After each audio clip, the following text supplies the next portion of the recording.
No último vídeo, cobrindo a epopeia entre Elon Musk e Xandão, a gente aprofundou nas ações do AGU e da Polícia Federal contra os autores dos Twitter Files. Porém, o assunto era tão denso e tão cheio de detalhes, e algumas coisas acabaram ficando de fora. E a mais importante delas, certamente, é a participação do Michael Shellenberger nessa história. Afinal, ele falou bastante sobre tudo isso, e eu acho que é extremamente importante compartilhar as posições dele com vocês. Então já quero abrir o vídeo de hoje com esse texto sensacional, sem meias palavras, escrito por ele. O Xandão é uma vergonha para o Brasil. Ele exige que o X e todas as outras plataformas de redes sociais proíbam para sempre os jornalistas e políticos independentes que o criticam acertadamente por se comportar como um ditador. Ele mente e afirma que as pessoas que o criticam são extremistas. Ele é o extremista. Ele é um juiz que age unilateralmente para inventar leis totalmente novas. Ele está interferindo nas eleições e usurpando o papel do Congresso e do presidente. Ele está acabando com a liberdade de expressão e a democracia no Brasil e assumindo o papel de ditador. O povo do Brasil está horrorizado e envergonhado por ele. O Senado e o Supremo Tribunal brasileiros deveriam finalmente enfrentá-lo. Nem o governo dos Estados Unidos, nem qualquer outro governo democrático deveria reconhecer a sua autoridade. A cada dia que passa, ele zomba da Constituição do Brasil e dos direitos fundamentais da humanidade. Por ser americano, é mais difícil que o Xandão consiga fazer algo contra o Shellenberger. E é bom saber que ele está aproveitando dessa maior liberdade que ele possui para narrar os acontecimentos dessa forma tão limpa, tão direta, sem meias palavras, como eu disse. Mas antes de seguir com os depoimentos do Shellenberger, a gente vai precisar mudar um pouco o foco. A palavra agora está com outro ministro, Luiz Roberto Barroso, que fez o seguinte discurso. O populismo extremista pode ser de extrema esquerda ou de extrema direita, embora a característica atual seja a da extrema direita, e o que se viu e o que está se vendo hoje na imprensa é uma articulação global extremista de extrema direita que se utiliza das plataformas digitais para espalhar ódio, desinformação, teorias conspiratórias e destruir reputações. Esse é um momento muito delicado para a democracia, porque todos nós precisamos defender a liberdade de expressão, que é um dos valores mais importantes da democracia. Porém, o que tem acontecido em muitas situações é que por trás do biombo da liberdade de expressão se esconde um modelo de negócio que vive do engajamento. E triste como seja para a condição humana, o ódio, a mentira, a desinformação, a agressividade trazem muito mais engajamento do que a fala razoável, do que a fala racional, do que a fala moderada. E, portanto, há um incentivo perverso para a difusão do ódio, da mentira, da agressividade, da desinformação e das teorias conspiratórias.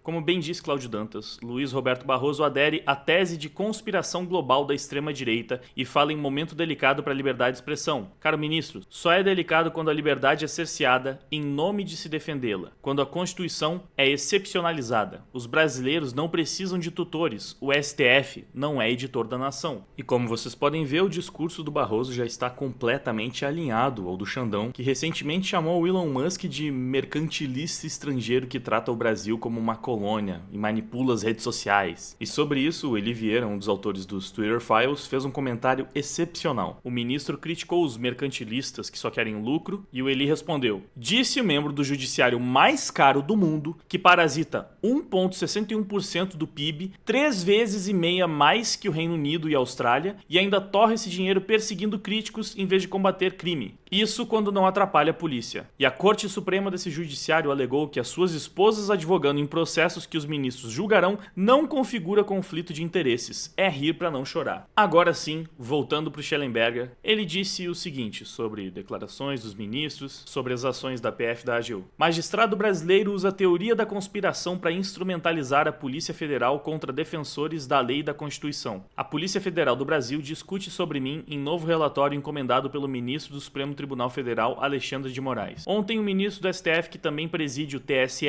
atacou com raiva o proprietário do X, Elon Musk. Em evento promovido pela Globo News, o Xandão afirma que Musk faz parte de uma vasta conspiração extremista global para minar a soberania e a democracia do Brasil. Ele alegou que Musk é um dos irresponsáveis mercantilistas que se uniu com políticos brasileiros extremistas. Mas não há evidências de qualquer conspiração. Musk não sabia que eu iria publicar o Twitter Files Brasil, nem os políticos brasileiros que reagiram à publicação. E muitos dos políticos e jornalistas que o Xandão demoniza como extremistas são defensores dos direitos e garantias individuais, como a liberdade de expressão e o princípio da legalidade, incluindo o direito de criticar Alexandre de Moraes. É verdade que algumas pessoas que o Xandão está censurando pediram intervenção militar no Brasil e fizeram afirmações infundadas sobre as eleições e sobre a pandemia, mas são uma minoria que não representa a sociedade brasileira. Não concordo com muitas das declarações feitas pelas pessoas que Moraes censurou. Mas a liberdade de expressão não significa nada se ela não servir para proteger as pessoas e as ideias das quais você discorda. Se não permitirmos que as pessoas critiquem a democracia, as eleições e as vacinas, como saberemos se eventualmente são boas ou ruins? Se as pessoas espalham informações falsas sobre a democracia, as eleições e as vacinas, a melhor forma de lidar com as informações falsas é com informações precisas e não com censura. E aqui devo elogiar a adição das notas de comunidade por parte do Elon Musk, através da aquisição dele do Twitter. Não tem como negar que muito mais eficiente do que ficar derrubando publicações, censurando perfis, é adicionar uma nota com a informação correta. Se alguém mentiu, você corrige. Se alguém desinformou, você informa. É assim que se usa a liberdade de expressão. Porque se você simplesmente sai derrubando e censurando publicações por alegar que aquilo se trata de uma mentira, que garantia a gente tem que isso não vai ser usado para simplesmente silenciar opiniões que desagradam quem está no poder? Porque no fim foi exatamente o que aconteceu. Lá nos Estados Unidos, os democratas agiram para censurar publicações sobre as informações vazadas do laptop do Hunter Biden, o filho do Joe Biden. Essas informações foram classificadas como fake news e impedidas de serem publicadas em várias plataformas. Depois de um tempo, adivinha só, descobriram que não tinha nada de mentiroso, todas as informações eram legítimas. Hoje todo mundo sabe que essa história do laptop do Hunter Biden é verdade. E aqui no Brasil aconteceu a mesma coisa. Várias publicações que foram censuradas pelo Xandão simplesmente não são falsas. A maioria são só opiniões. E o pior, são opiniões que se mostraram completamente certas. Pessoas falando que se o Lula fosse eleito, ele iria se aproximar de ditadores. Adivinha? Ele foi eleito e se aproximou dos ditadores. De que maneira você pode afirmar que isso era uma mentira ou uma desinformação? Então, não tem outro nome para chamar as ações do STF e do TSE.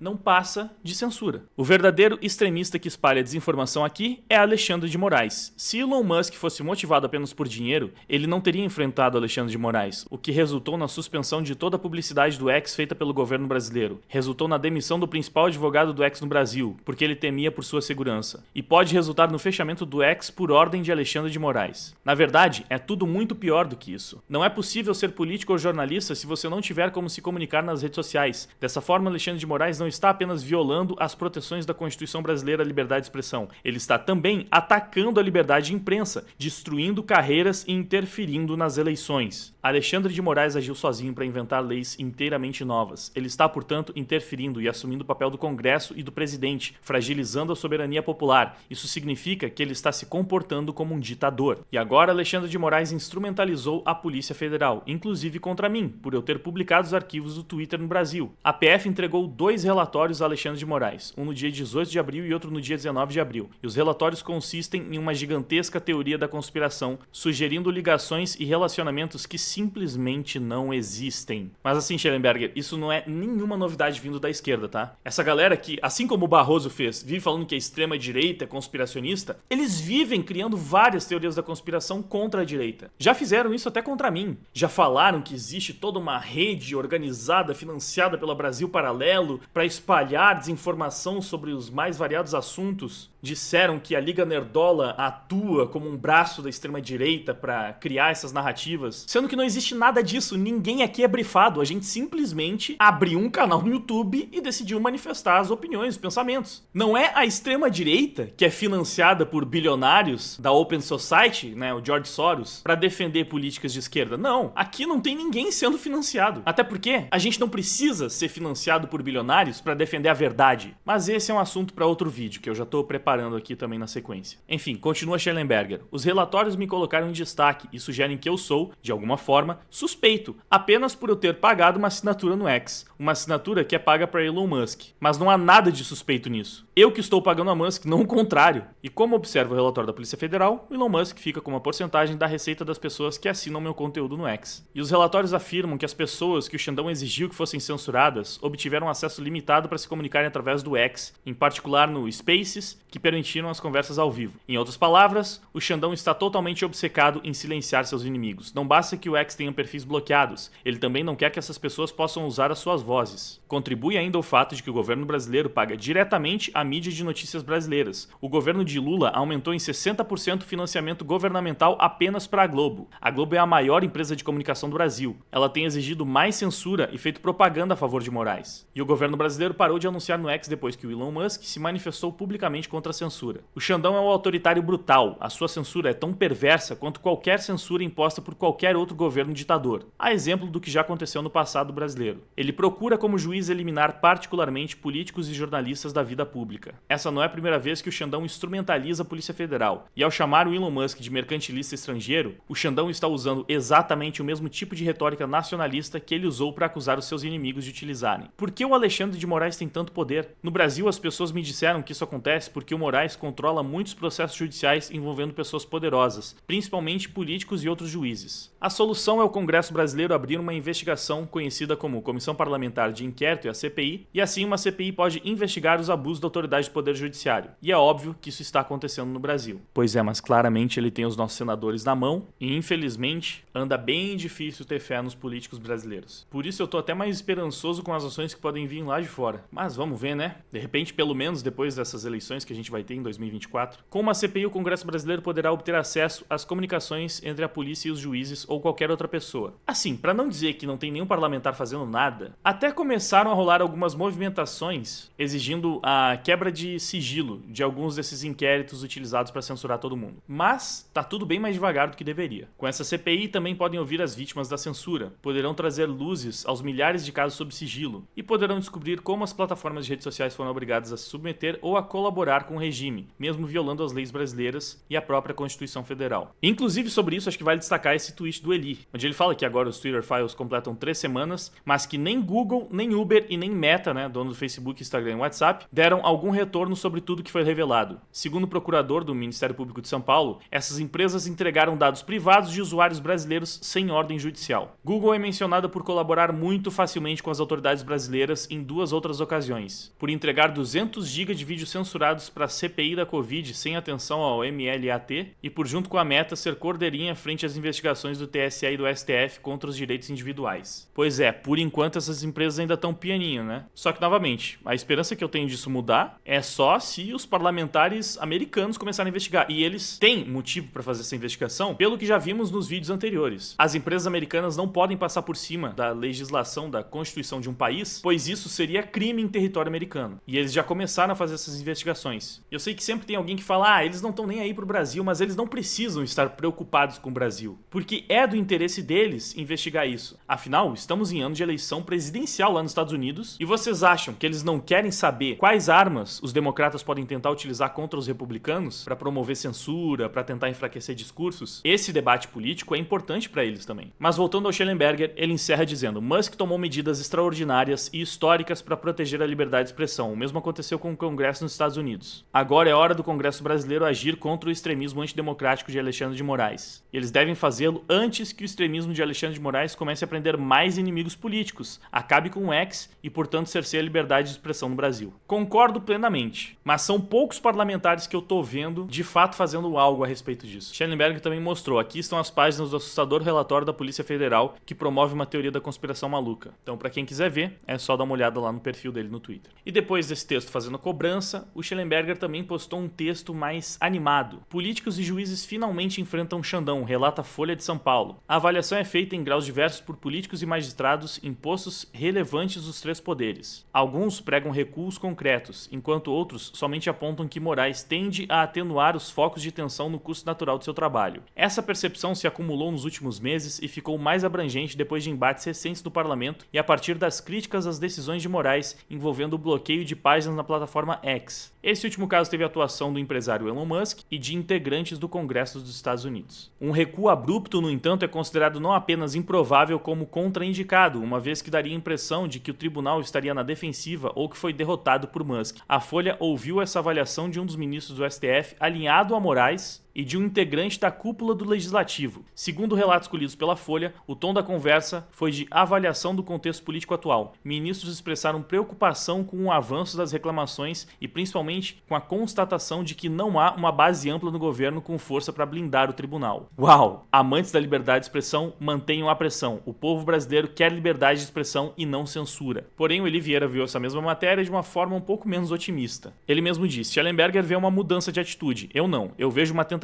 de sair pela tangente e a reabilitação de um violador contumaz da lei e da Constituição, para ele continuar onde está e não sofrer impeachment. E eu entendo a visão do Eli, porque ele é brasileiro. Então ele sabe que aqui no Brasil geralmente funciona assim. É o clássico tudo terminando em pizza. Eles vão tentar jogar panos quentes nas polêmicas, esfriar toda a discussão e no fim manter tudo como tá. Mas no mínimo, esse vazamento da Folha indica que os ministros estão sentindo a pressão. Isso é óbvio, mas ainda assim é interessante ver a Folha confirmando isso, dizendo que tem fontes internas que revelaram para a Folha explicitamente. Eles estão preocupados, não têm apoio político. Mas o Eli prosseguiu: mesmo dentro do Supremo, que costuma respaldar as suas decisões por ampla maioria, há ministros que demonstram ressalvas às atuações de Moraes em conversas reservadas. Ministros bem ousados para comentar conjuntura política em entrevistas na TV, mas tímidos para enfrentar seus colegas megalomaníacos com caras de vilão do Batman. E aqui o Eli errou, né? Porque o Lex Luthor é vilão do Superman. E continua o uso da imprensa como correio elegante. Então, ele cita o mesmo trecho que a gente viu na publicação do Schellenberger. E aí ele comenta: gostei do eufemismo da Folha, chamou de polêmicos os inquéritos ilegais e inconstitucionais que são prova sozinhos de abuso de poder através de leitura fraudulenta do regimento interno. Ministros, falar fora dos autos já virou moda pra vocês. Falam o tempo todo, vão pra imprensa, pras redes sociais, palpitam em tudo. Que timidez é essa? Cadê a coragem? Voltando a citar a matéria da Folha. Um cardeal do Senado diz que um gesto prático e imediato para diminuir a tensão com o Congresso poderia ser a rejeição da ação que pede a cassação do mandato do senador Jorge Seife por suposto abuso de poder econômico na campanha de 2022. Isso é barganha explícita de interesses, nada a ver com justiça ou tipificar atos ilícitos. Não há nem fingimento mais de que seguem as leis. A vergonha acabou no país. Outra coisa absurda, tratada como normal: conluio do executivo com o judiciário, com o primeiro tentando blindar o segundo porque o segundo está violando garantias constitucionais dos cidadãos. E é isso que eu falo, mano. No Brasil, a gente tá tão acostumado com a corrupção, com a máquina pública sendo utilizada de forma totalmente ilegal e inconstitucional, que a gente nem se surpreende mais. Precisam vir pessoas de fora, olhar pro que tá acontecendo no Brasil e falar: caramba, o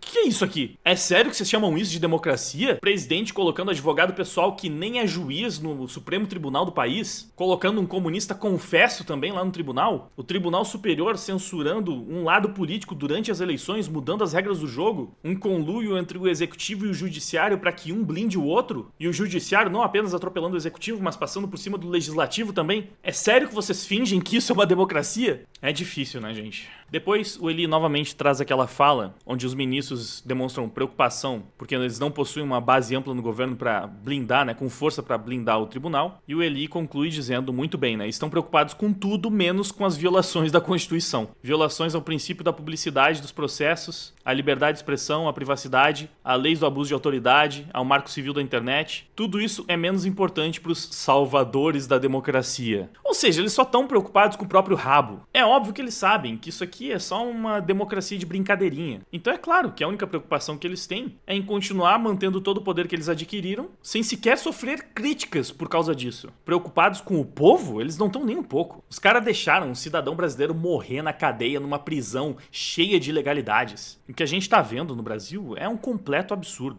Mas antes de continuar com o vídeo, um merchanzinho básico. E eu prometo pra você que vai ser tão rápido que você não vai nem precisar pular. Eu só quero te lembrar que o canal tem parceria com o método B-Way, o melhor curso de inglês da internet. Aprender inglês é muito importante, você já sabe disso. Investir na sua educação sempre vai ser um bom negócio. E além disso, o método B-Way também ajuda a financiar os canais cancelados. Ou seja, também é um investimento ideológico. Então apoie quem você acredita e cresça pessoalmente e profissionalmente. O link ali na descrição do vídeo ainda vai te dar R$200 de desconto. Só coisa boa, né? Eu prometi que o recado ia ser rápido, então bora voltar pro tema do vídeo. E eu ainda tava devendo pra vocês a cobertura da terceira parte do Twitter Files, né? Essa parte foi focada nos perfis de esquerda esquerda que também acabaram sendo atingidos durante o processo. O David Agape diz: embora a direita tenha sido grande alvo de censura e perseguição, conforme podemos observar nos Twitter Files e no documento disponibilizado pela Comissão de Assuntos Judiciários da Câmara dos Deputados dos Estados Unidos na última semana, a esquerda também foi afetada por ordens ilegais do TSE. Eis aqui um resumo dos casos. O TSE ordenou que dados dos usuários que tuitaram hashtag contra e a favor do voto impresso fossem entregues pelo Twitter, e alguns parlamentares podem ter sido afetados com isso. O TSE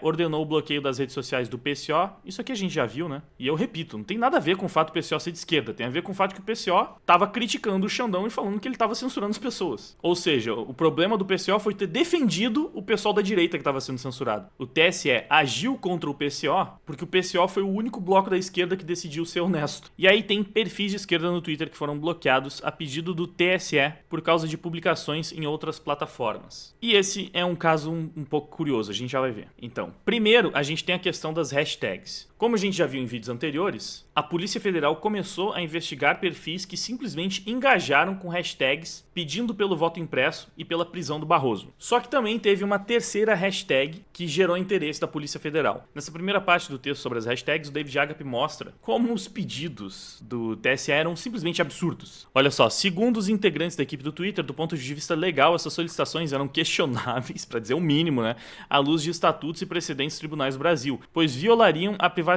do usuário e os direitos ao devido processo legal. A advogada do Twitter temia que o pedido ocasionasse em uma potencial divulgação massiva de um número indeterminado de usuários, sem causa clara e sem fiscalização prévia do judiciário. Os pedidos iniciais do TSE poderiam expor dados de até 260 mil contas. Eu sei que a gente meio que já viu isso, mas ainda assim é muito insano, né? Então aqui a gente vê que mesmo o Twitter da gestão esquerdista ficava em choque com as exigências do nosso Tribunal Superior. E eles debatiam lá dentro sobre como atender essas exigências, porque era muito absurdo. Tipo assim, mano, vocês estão loucos, sério? Os caras vão só passar por cima da lei e quebrar o sigilo de centenas de milhares de contas? É isso mesmo? E uma coisa interessante é que uma das preocupações da gestão esquerdista do Twitter era se isso poderia acabar pegando mal pra eles, né? Se eles atendessem a essas exigências absurdas do TSE. Eles têm algum jeito de assegurar, ou ao menos tentar proteger, a confidencialidade dessas informações e também o fato de que nós as fornecemos? Então eles estavam considerando atender às exigências esdrúxulas do TSE,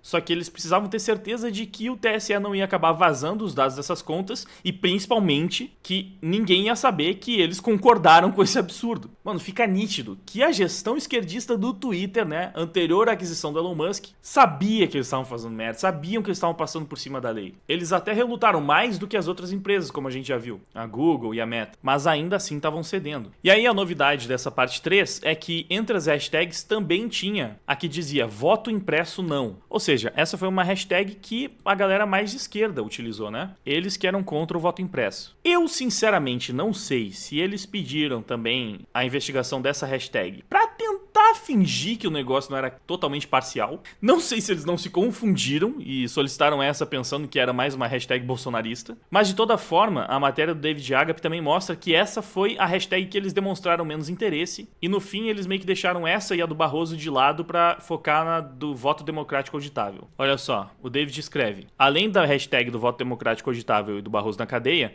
também solicitaram uma investigação sobre voto impresso não. Observamos, contudo, maior interesse na busca pelas anteriores, ou seja, pela do voto auditável e a do Barroso na cadeia. Depois do caso da hashtag, o David Agape cobre o caso do PCO, mas esse a gente já viu, então vamos passar por ele. E aí ele vai para os perfis bloqueados. E foram 2 perfis, só que assim, engraçado, porque os bloqueios dos perfis de esquerda foi completamente diferente dos bloqueios do perfil de direita. O primeiro citado aqui no vazamento é o Bolsoflix, que era uma plataforma anônima que objetivava rebater os argumentos espalhados por Bolsonaro e seus apoiadores. O site reunia vídeos críticos ao presidente para que eles fossem distribuídos pelo WhatsApp. O TSE ordenou a sua retirada do ar, argumentando que a plataforma Bolsoflix, ao estar hospedada fora do Brasil e associada a uma empresa estrangeira, violava as normas eleitorais brasileiras, que exigem que propagandas eleitorais sejam transmitidas apenas por sites sediados no Brasil e não por empresas privadas. O que significa que, na verdade, o motivo pelo qual a conta Bolsoflix caiu, pelo jeito, está previsto em lei. E era uma questão meramente técnica. Tinha um perfil de campanha política, hospedado em plataformas gringas, e isso vai contra a nossa lei eleitoral. E é interessante que, olha só, mesmo assim, mesmo tendo um fundamento muito mais bem embasado para derrubar a conta, a multa que eles colocaram pelo descumprimento dessa decisão foi de de R$10.000, uma multa bem menor do que as que o Xandão costumava aplicar nos perfis de direita. E a outra conta de esquerda que caiu foi a Verdade na Rede. Similar ao caso do Bolsoflix, TSE ordenou a retirada do site Verdade na Rede, vinculado à campanha de Lula, com a justificativa de que o site era um perfil do Twitter associado ao Verdade na Rede e que enganava o público ao se apresentar como uma agência independente de checagem de fatos, enquanto na realidade eles eram parte da campanha eleitoral oficial do PT. De acordo com o e-mail interno do Twitter enviado por uma advogada e membro da equipe jurídica da empresa, a plataforma desafiou a decisão do TSE. A equipe jurídica argumentou que não havia sido feita uma análise de conteúdos específicos postados que pudessem ser considerados ilegais ou irregulares. Eles enfatizaram que, embora pudessem remover conteúdos específicos ilegais, a suspensão total do perfil era desproporcional e baseada unicamente na associação do perfil com sites de terceiros. Mas o que eu achei mais curioso nisso tudo é que eles derrubaram um site que dizia que era uma agência de checagem quando na verdade era só um puxadinho do PT, mas basicamente a mesma coisa se aplica a quase todas as outras agências de checagem que a gente tem e que fizeram muito barulho na época das eleições. Inclusive nós temos mais essa polêmica recente envolvendo aí o Felipe Neto. O Instituto Vero realiza um trabalho incrível e eu sinto imenso orgulho. Do meu bolso aportei mais de R$1 milhão.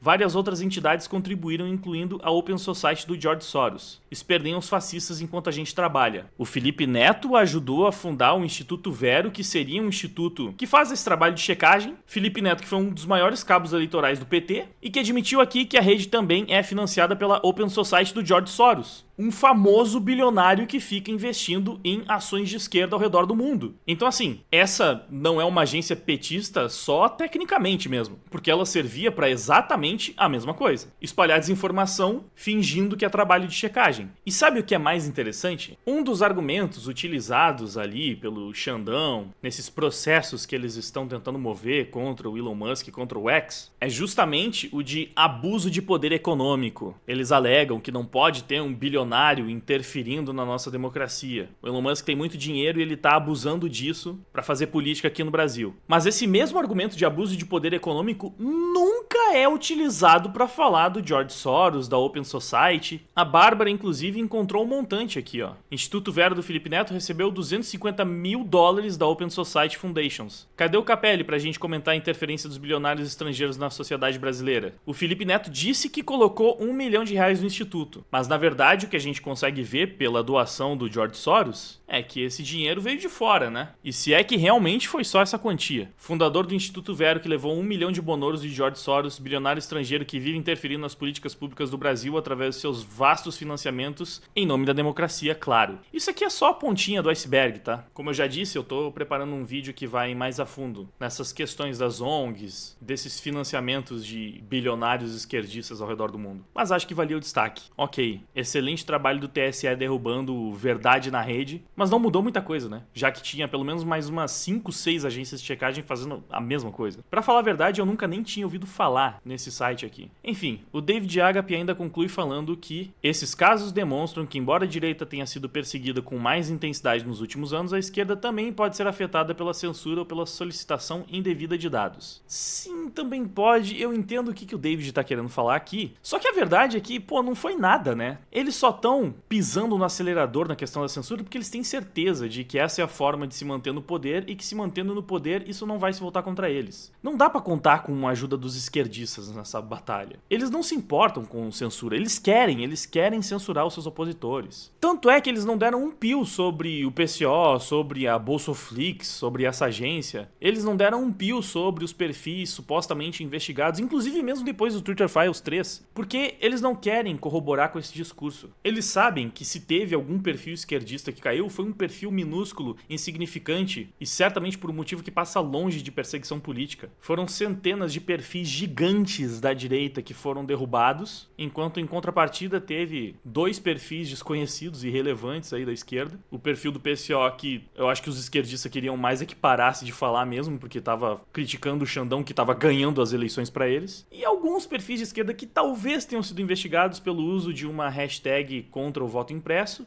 mas que no fim das contas também não deu em nada porque eles não vão utilizar isso. Então assim, pelo menos o que eu achei mais interessante nessa terceira parte dos vazamentos do Twitter foram os pedidos bizarros para que o Twitter compartilhasse os dados de centenas de milhares de contas e a preocupação da antiga gestão do Twitter de não deixar com que as pessoas soubessem que eles estavam colaborando com essas medidas que eles próprios sabiam que eram ilegais. O que novamente confirma o que eu falei, né? Os esquerdistas não estão nem um pouco preocupados se eles estão passando por cima da lei, se o que eles estão fazendo é completamente errado, se eles estão perseguindo, censurando. Não, a preocupação é só em não ser pego. E ainda sobre o uso das hashtags, na Gazeta do Povo eles conseguiram entrevistar 2 pessoas que foram investigadas pela Polícia Federal por utilizar a hashtag voto democrático auditável. E você vê, foram pessoas normais, que simplesmente usaram a hashtag porque é assim que funciona o Twitter. Olha só, a gente tem os relatos de Cássia Gontijo, de Minas Gerais, e de Rodrigo Ramos, de Piracicaba. Rodrigo Ramos falou: não acesso meu Twitter desde a eleição. E ele disse que não tinha conhecimento de que estava sob investigação do TSE. Segundo o Rodrigo, são minhas opiniões. Não vejo nada demais. Nada de especial que possa estar sendo julgado, opinou. Não tenho interesse em continuar com o assunto político. E ele negou que tenha usado robô para promoção de hashtag. Cara, sério,